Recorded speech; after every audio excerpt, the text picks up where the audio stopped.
Hello everyone, my name is Leah Jaragara and I'm from St. Stephen's Martha Church in New Jersey. Today's Lenten devotion is taken from Matthew 26:32. But after I am raised up, I will go before you to Galilee.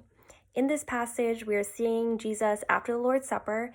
He's going to the Mount of Olives with his disciples and he's foretelling Peter's denial and that the disciples will abandon him. Jesus spoke with certainty about these things, but he also confidently assured his disciples that he will see them again in Galilee. However, in his own strength and understanding, Peter was adamant that he will not leave Jesus. Peter was convinced that he would forge his own path forward instead because he could not fathom the path that Jesus had chosen for him.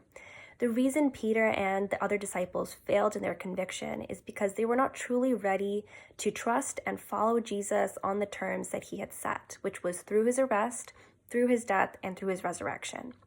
To be a faithful disciple of Jesus, we must be ready to follow Jesus where he leads us and not rely on our own understanding, perspectives, or abilities. Oftentimes, we're trying to control the narrative in our lives. We're making plans without really listening to what God wants us to do. And it's usually not the easiest path forward because Jesus did not walk an easy path. He challenged institutions, biases, and death itself.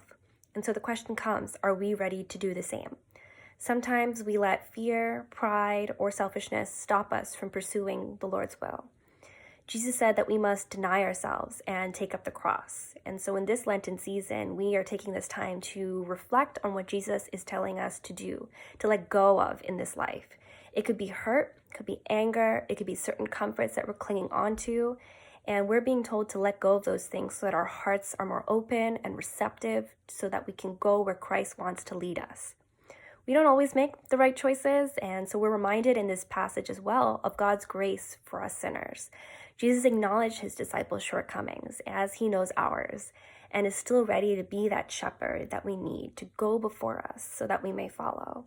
And my prayer in this Lenten season is that the Lord restores all of our commitments to be followers of Christ.